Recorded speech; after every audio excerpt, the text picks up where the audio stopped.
میں نے یہ مختصر سی بات اس لیے کی ہے کہ ربیع الاول کا مہینہ ہے، برکت والا مہینہ ہے۔ اس مہینہ میں حضور اکرم صلی اللہ علیہ وسلم تشریف لائے ہیں۔ آپ کی تشریف آوری کا مقصد سمجھیں، آپ کی دنیا میں آنے کا مقصد سمجھیں۔ بچوں والی خوشیاں نہ منائیں، سمجھداروں والی خوشیاں منائیں۔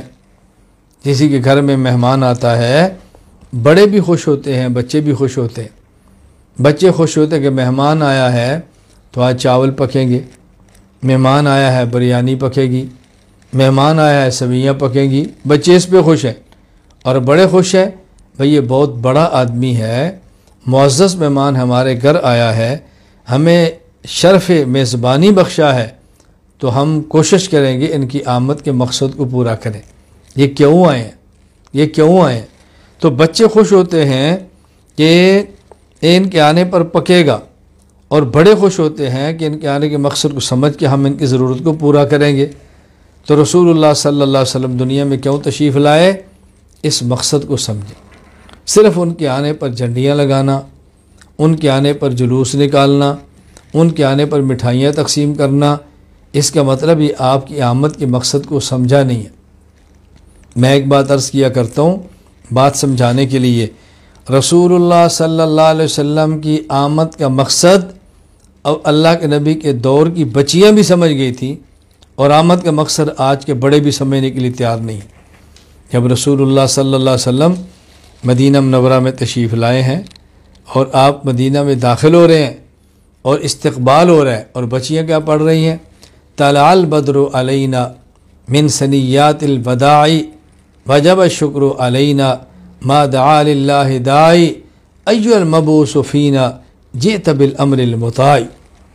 عام طور پہ یہ دو شعر پڑھے جاتے ہیں، طلع البدر علینا من ثنیات الوداع وجب الشکر علینا ما دعا للہ داعی، کہ ہمارے اوپر 14ویں کا چاند نکل آیا، اللہ اکبر، ایک گھاٹیوں سے نکل کر آئے، اور جب تک وہ شکر کرنے والا زندہ رہے اس کی ذمہ ہے کہ شکر کرے، اللہ پاک نے چاند ہمارے پاس بھیجا ہے۔ اور میں سمجھتا ہوں جو روح ہے ان اشعار کی، اس کو ہم نے چھوڑ دیا۔ وہ کیا ہے؟ ایها المبعوث فینا جئت بالامر المطاع، حضور آپ ہمارے پاس آئے ہیں، انشاءاللہ آپ کی ہر بات کی اتباع کی جائے گی، آپ فرمائیں گے اور ہم مانیں گی۔ اس دور کی بچی بھی سمجھ گئی تھی، آج کے بڑے کو بھی سمجھ نہیں آ رہی۔ تو رسول اللہ صلی اللہ علیہ وسلم کی آمد پہ خوش ہوں، لیکن خوشیاں بڑوں والی منائیں، خوشیاں بچوں والی نہ منائیں۔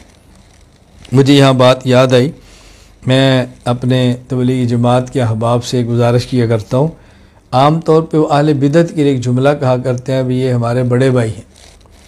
بڑے بھائیوں کی مسجد میں گئے تھے، بڑے بھائیوں سے ملاقات ہوئی تھی، میں نے کہا مجھے اس پر اعتراض نہیں کہ آپ بھائی کیوں کہتے ہیں، مجھے اس پر ہے کہ آپ بڑے بھائی کیوں کہتے ہیں۔ آپ انہیں بھائی کہو لیکن بڑا تو نہ کہو نا۔ کیوں؟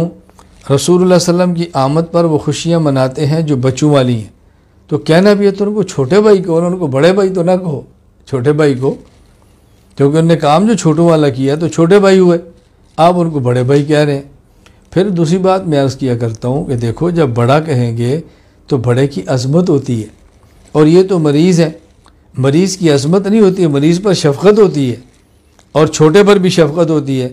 ان کو چھوٹا بھی سمجھو اور مریض بھی سمجھو، ان پر شفقت کا معاملہ کرو۔ ان کو بڑا سمجھو گے تو پھر عظمت اختیار کرنی پڑے گی، اور جب عظمت ہوگی تو اللہ کے نبی فرماتے ہیں من وقر صاحب بدعت فقد عان علی ہدم الاسلام، جو بدعتی کی تعظیم کرتا ہے وہ گیا کہ دین مٹانے میں اس بدعتی کی مدد کرتا ہے۔ تو ذرا یہ بات سمجھیں، میں صرف گزارش کی ہے کہ بات سمجھنے کی کوشش کریں۔ تبلیغ ہمارا کام ہے، ہم نے کرنا ہے، اور ہمارا کام ہے، ہم نہیں کرے گا تو کون کریں گے؟ یہ ہمارا کام ہے اور کرنے والا کام ہے۔